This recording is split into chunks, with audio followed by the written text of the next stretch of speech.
Now, you may or may not know that this year things were a little different than in previous years. This year, 5 special stages were marked out on completely separate routes with motorcycles and quad bikes on the one hand and cars and trucks on the other. And the gents that took on the motorcycle route are here right with us. We've got Brett Cummings, we've got Rian van Niekerk, Daryl Curtis, not as a rider, and Dave Reeves from Zambia. So guys, obviously it's very different on bikes than on cars, just looking at the amount of broken legs here. We've got a 50% strike rate, Daryl with a broken leg and Dave with a broken leg. So Dave, maybe we should start at you. What is the story with that leg there? Yeah, man, you know, last year I broke my leg on the second or third last stage, and so this year I really had a plan to get to the finish line. And unfortunately, I had a fall on day 3, and I dislocated my leg pretty badly, and it went back in, and I pretty much wanted to carry on, but my mate Brett stopped and helped me, and as I was getting on the bike again, really the leg just popped out again, and I dislocated my thumb as well. And sounds like a war zone. Typical biker, he breaks a leg and he wants to get back on the bike. Maybe I should just ask Daryl, who this year did not compete. Daryl, you've done a few Dakars, you've taken your experience this time as a team manager for the KTM Broadlink team. What did that entail? Well, that's right. And I looked after Rian this year, and it's so difficult being, having to do all the marketing and media and ride and focus on your race at the same time. So I took all that pressure off Rian. He had to focus on preparing for the race and actually racing. And I took all the rest of the pressure off him. Okay, and maybe time to get to Rian. Rian, your second Dakar, and obviously a very good result, 12th overall. Yeah, I'm very happy with my result. You know, the competition is quite stiff in Dakar, and you need to have a flawless 2 weeks of racing. You know, I had some issues in the beginning of the event, but you know, I'm quite satisfied with where I ended up. Guys, just tell us, how different is it on a bike than in a car? You know, the guys on the cars can, we know it's tough, they spend long hours in the car, they do open sections and then a 400 or 500 kilometer special. You guys got to ride the bike the whole day. I mean, you can't sit back when you're not racing on the open sections even. You still got to ride the bike over the Andes where there's no oxygen. Tell us, how tough is that? Yes, definitely it's a lot more difficult on a motorcycle. You know, in a car, at least you protected from the elements of weather, wind and rain. So on a motorcycle, you have to get up in the morning. We leave it around 4:30 in the morning. You have to do a liaison on, let's say, 300 kilometers all on your own. So the navigator on a car can fall asleep, or you know, you can take a rest. Well, at least they've got a bit of company. It's all you and yourself inside your helmet. You're sitting on a bike, and most mornings were fairly chilly. So when you're cold, crimped up behind the bike, you do want to fall asleep, but somehow you try and keep awake until you get to the special stage. So definitely on a motorcycle, it's more difficult. And we have a different route to the car, so they make it more technical for the motorcycle, so it's more physically demanding, and I think the days take its toll at the end of the day. One of the more difficult parts as well is that when the bikes start off in the morning, there's no tracks whatsoever. So, you know, they've got to find the way.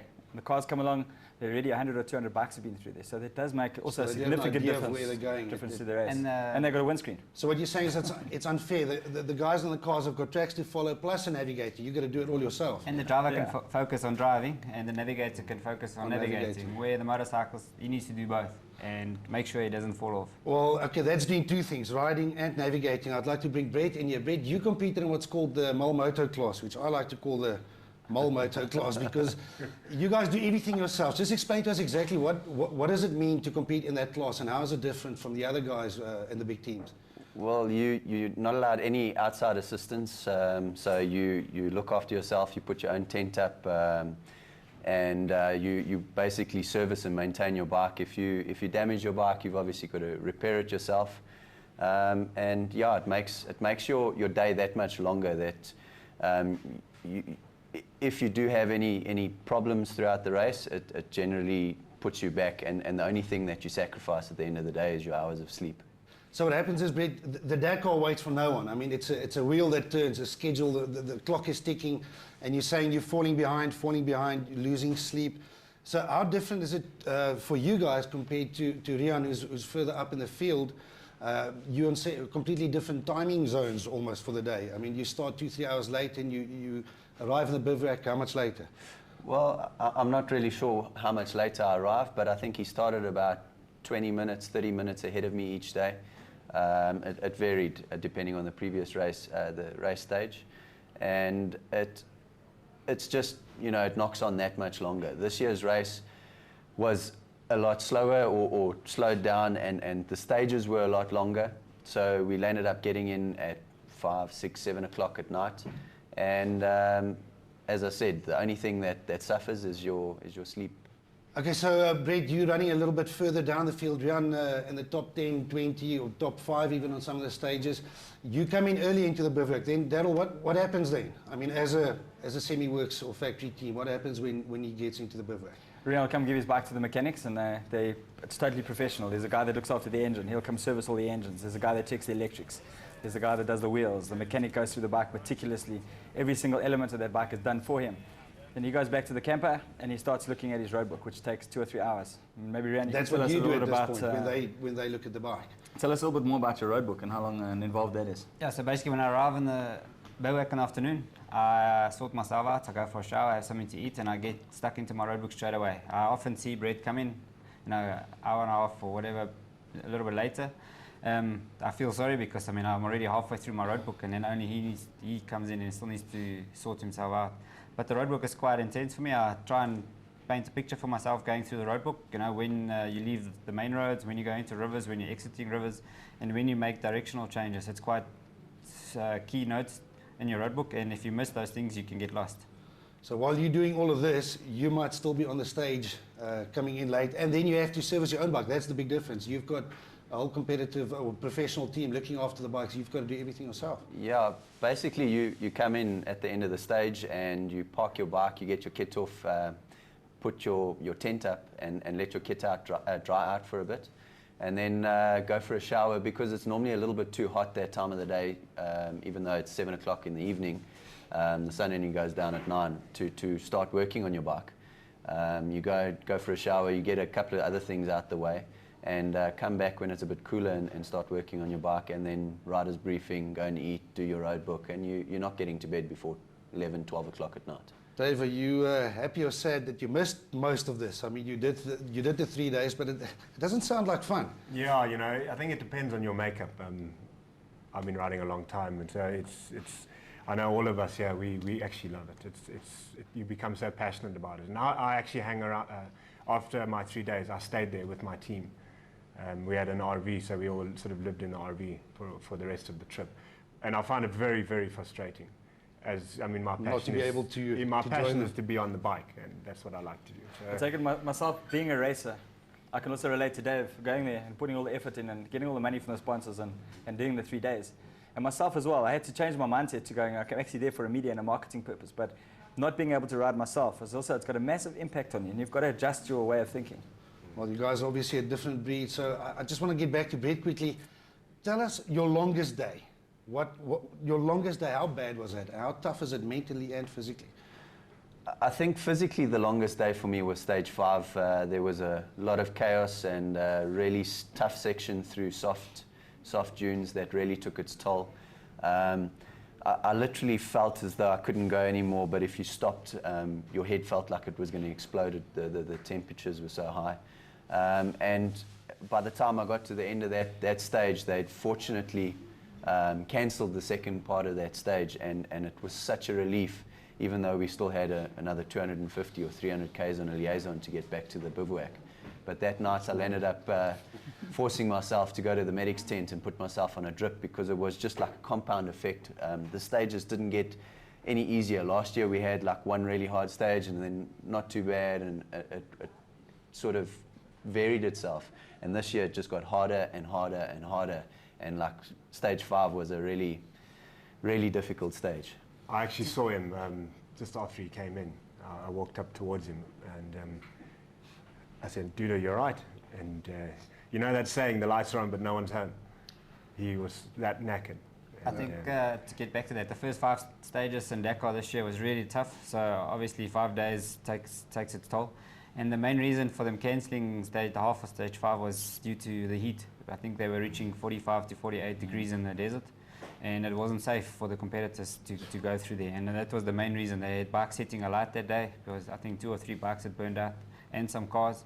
So definitely take its toll up to day 5. And then on top of that, you throw into the mix crossing the Andes Mountains at 5,000 meters. I mean, that can't be fun. Yeah, this year was a little bit different. We didn't have a liaison crossing the Andes, so we went into Bolivia. For 2 days, we went an average of 3,500 meters, and I think all competitors suffered from headaches, and you lose a little bit of concentration, and it wasn't that easy to concentrate for 2 days. But you deal with it, and we all got through it. Guys, I have to ask you, anyone can answer this question. There is a lady rider by the name of Laia Sans, who I think finished 14th or 15th, not too far behind you. How big is her, whatever it is that makes her brave? This chick must really be good. Yeah, she was very impressive. I mean, she's done a couple of Dakars. She's also couple of won a couple of world championships and trials. But overall, she's a very good rider. I always say the lady has got an advantage. They seem to claim that they can do 2 things at once. She can navigate and ride at the same time. I can either do one, either go ride or navigate.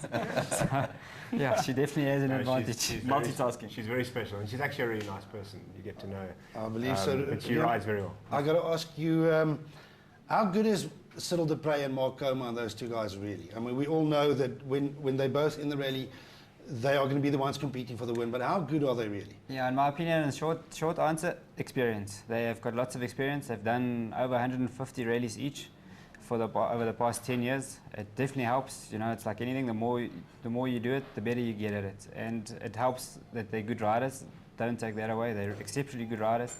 But the whole package is what makes them that good. And they definitely have that package to win races. Now, I'm sure that you guys feel that you've also got the pace and the sheer speed to keep up with these guys. But what will it take to, over a period of 14 days, Brett, if I can ask you, to up your pace and maybe get higher to the top rankings? For me personally, I think if I'd run with a better team or with a team to service the bike, I was a lot more prepared this year, and I was focused to do a lot better. But being in the Malmoto camp made it a lot more difficult. And obviously, as Riaan says, experience is priceless. It counts for everything. Dave, from your side, I guess you want to go back and tick it off as something completed. Is that the plan? Yeah, mate. On my side, I'm pretty confident I can run in the top 20. So yeah, there's a big monkey sitting here, so I've got to sort it out. And the problem is finance. I mean, for all of us, I'm really lucky. I've got some really good sponsors, Jacaranda Plant and Machinery Hire in Zambia, and some others. And but it's it could be my 3rd time. Will I be able to raise the funds again? I don't know. It's a lot of money. Brett, from your side, if you go back, I'm sure you will, but stay in the Malmoto class, or hopefully join these guys in a team where other people can do the work for you. Yeah, the Malmoto's got a different sensation. You get quite a bit of recognition for doing it, and it's nice. But I'd like to go back if I had to. Same sort of issue with regards to sponsors. The guys have been really helpful over the last 2 years, but to go back a 3rd time is a tall order. So to go back with a team would be awesome. Riaan, your side, top 10 next year, or hopefully even higher? Yeah, the aim is top 10, but I need to do a little bit more training, especially on navigation and riding. I know what I need to do to get there, and I'm definitely going to work towards that. And from your side, Daryl, I'm sure you've already got plans in place to get the team there next year again. Yeah, most definitely. We've been building the team up over the last 2 years, and the idea is to get more South Africans into the Dakar and to get Riaan into the top 10. And the way we're going to do that is to go and do more of the World Rally Championship rounds, and we're looking at Qatar and Abu Dhabi early in the year, Rally of Morocco towards the end of the year, and then Dakar. Bearing in mind, Riaan's only done 2 Dakars and about 5 rallies in total, but he's got a head for orientation and navigation, and that's his strong point. The speed is there. To be able to do both things at the same time is really difficult. Guys, respect. I don't think anyone out there really understands what it takes, so thank you for giving us that insight. And after the break, we are switching gear a bit, and we are chatting to Hyundai, who recently announced their bid to take on the 2014 World Rally Championship.